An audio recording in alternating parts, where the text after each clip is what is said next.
I lived in a remote corner of Montana, surrounded by dense woods and endless fields of barley and sunflowers.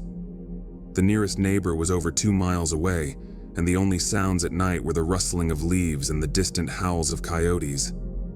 I usually enjoyed the solitude and the peace it brought, but that night felt different.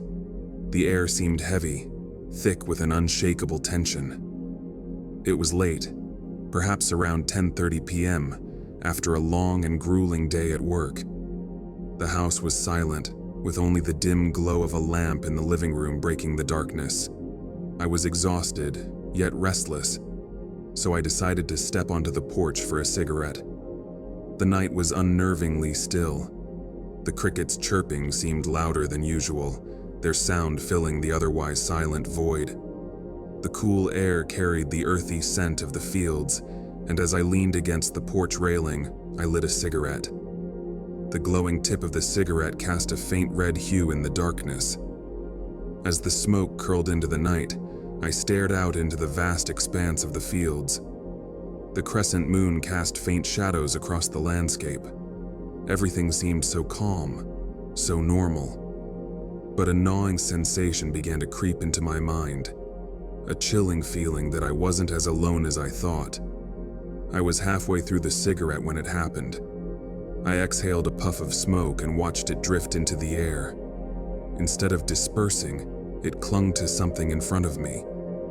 It was faint at first, but the smoke started to outline a shape, a face. The hollow eyes stared back at me, and the mouth hung slightly open, as if on the verge of speech. The features were blurry, like they were made of the smoke itself, but the face was undeniably there, and it was close. Too close. My heart pounded as I stumbled back, dropping the cigarette onto the porch.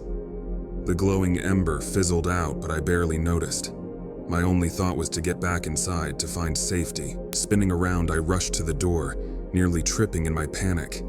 My hands trembled as I fumbled with the handle before finally yanking it open. I threw myself inside and slammed the door shut behind me. The sound echoed through the quiet house, but it brought little comfort. I locked the door, turning the deadbolt with shaking fingers. Leaning against the door, I struggled to catch my breath, my mind racing. Was it real? A trick of the light? My imagination? After a few moments, I forced myself to move. I couldn't stand there all night. I went around the house, checking every window and door, making sure they were locked.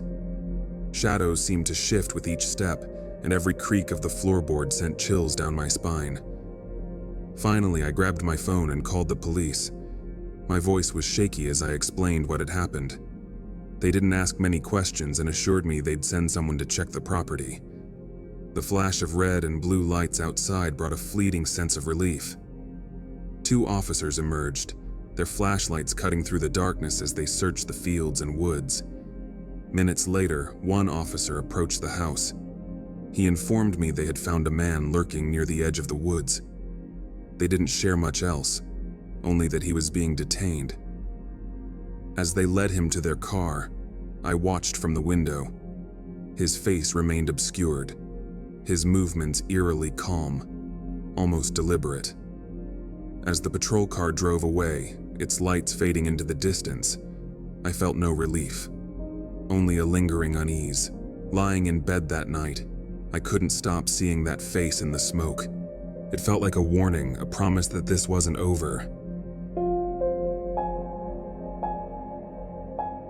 It was a cold, quiet evening in a small apartment on the outskirts of Portland. My name is Eva, and I lived there with my roommate Sarah. Sarah had gone out with friends, leaving me alone for the night. I didn't mind. I usually enjoyed the peace after a long day at work.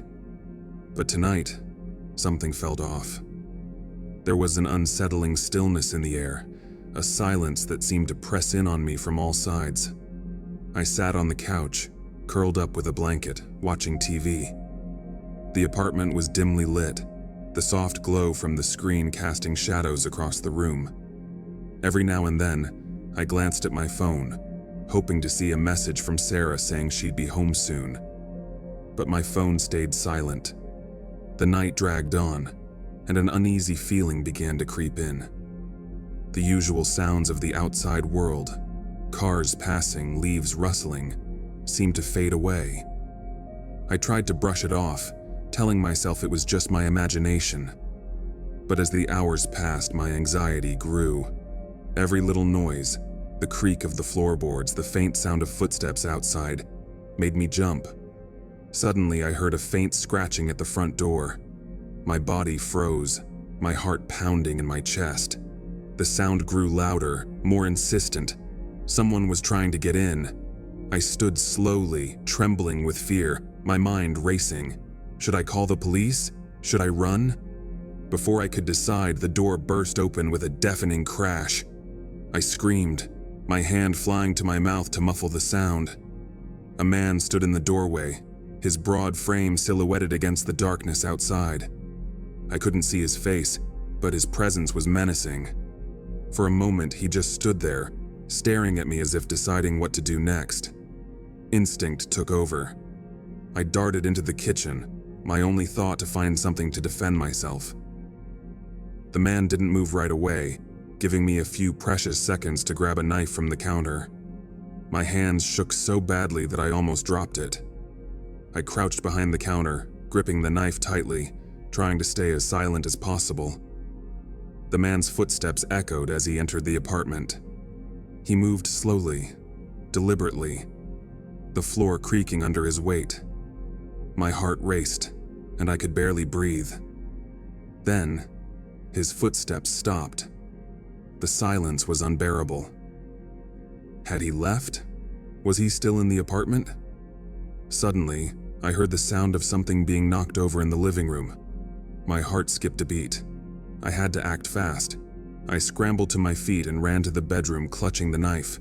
I slammed the door shut and locked it, my hands shaking uncontrollably. My phone was on the nightstand. I grabbed it, fumbling to dial 911. The operator's calm voice reassured me, but I could barely focus. I told her there was a man in my apartment and that I was hiding in my bedroom. She assured me help was on the way. Minutes passed, like hours. The sound of sirens finally broke the silence. The man must have heard them too, because everything went quiet. I strained to hear any movement, but the apartment was eerily still. A knock on the bedroom door made me jump. My heart leaped into my throat, but then I heard a voice. It was the police. Relief washed over me as I unlocked the door. The officers searched the apartment, but the man was gone. The front door was wide open, the lock shattered. They assured me they would patrol the area, but I could see the doubt in their eyes. That night changed everything. Even now, I can't shake the memory of his shadowy figure in the doorway or the sound of his footsteps drawing closer. I don't think I'll ever feel safe in my own home again.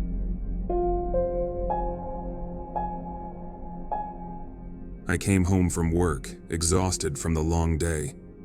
My feet ached, and all I wanted was to collapse into the old chair in my living room and unwind. The sun was setting, casting a warm orange glow across the sky as I trudged up the steps to my front door. The house was quiet, too quiet. As I stepped inside and shut the door behind me, the familiar creak of the floorboards greeted me. I sighed with relief, knowing I was finally home. I tossed my keys onto the table by the door and kicked off my shoes, leaving them in a messy pile. The house was dimly lit, with the last traces of daylight slipping through the curtains. Moving through the house on autopilot, my mind still buzzed from the day's events. My boss had been irritable, and the endless stream of tasks had left me drained. The living room was as I had left it that morning. The old armchair in the corner caught my eye. Worn and sagging, it was my favorite spot. I had spent countless evenings there, reading, watching TV, or just staring out the window at the quiet street. Tonight, though, I didn't want to do anything. I simply wanted to close my eyes and forget about everything. I settled into the chair, letting the cushions mold around me in their familiar way. The room was quiet, except for the faint hum of the refrigerator in the kitchen and the occasional creak of the house settling. The shadows in the corners of the room stretched and grew as the light outside faded completely. I closed my eyes, not to sleep, just to rest. My mind floated between thoughts, the day's stress slowly melting away. The stillness was soothing, and for a brief moment, I began to relax. But just as I started to feel truly at ease, something cold brushed against my ear. My eyes snapped open in shock. Before I could process what had just happened, I heard it. A voice, soft and close, whispering my name. "Get up.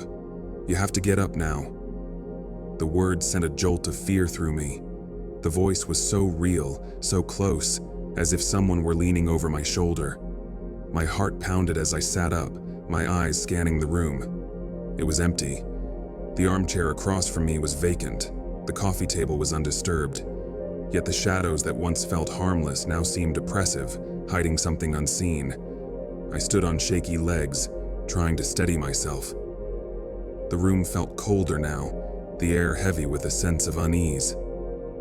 My gaze shifted toward the hallway leading to the rest of the house.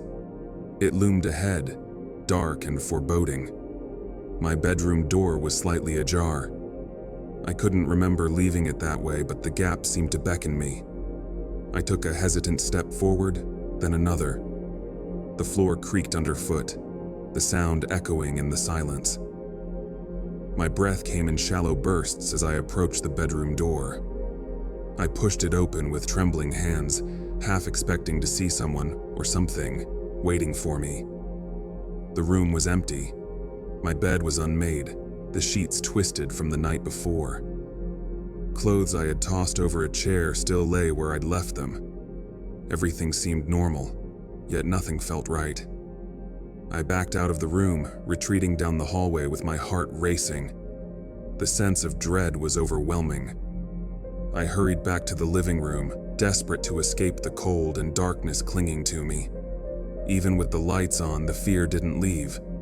I could still feel the breath on my ear, hear the voice echoing in my mind. "Get up. You have to get up now." The armchair no longer felt comforting. It felt like a trap. I sat there frozen, too afraid to move. The silence was heavy, filled with an unseen presence. I stayed that way for hours, haunted by the voice, unable to shake the fear.